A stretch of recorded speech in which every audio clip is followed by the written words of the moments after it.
महाभारत में अर्जुन के सारथी भगवान श्री कृष्ण थे, जो उसे युद्ध की पूरी अवधि में यही संदेश देते रहे कि कौरवों की पराजय अवश्य होगी।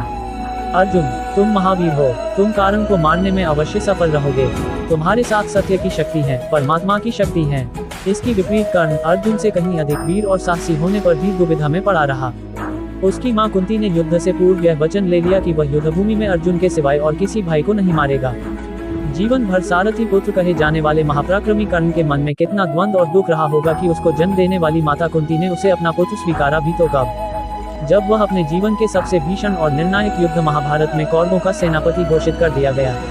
एक ओर अपने भाई और दूसरी ओर जीवन भर कठिनाइयों में साथ देने वाले मित्र का प्रेम, और उसने कर्तव्य पालन के नाते दुर्योधन का साथ देने का ही निर्णय किया।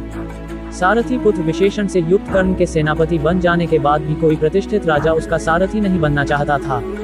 दुर्योधन ने अपने दबाव से मद्र देश के राजा शल्य को उसका सारथी बनने के लिए विवश किया, और शल्य जो नकुल तथा सहदेव पांडवों के सगे मामा थे, कभी नहीं चाहते थे कि कर्ण की अर्जुन पर विजय प्राप्त हो। इसके लिए उन्होंने एक मनोवैज्ञानिक विधि अपनाई।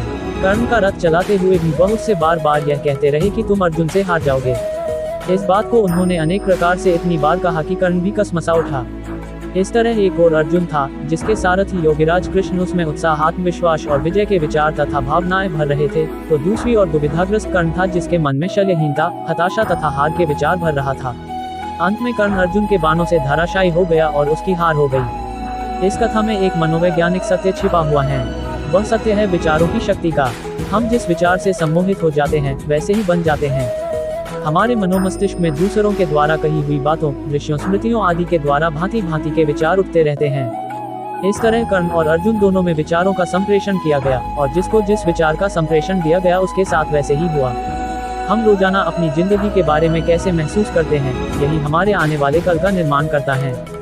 इसलिए हमेशा सकारात्मक रहे, ताकि आपके जीवन में आने वाला पल आपको ढेर सारी प्रगति कराए।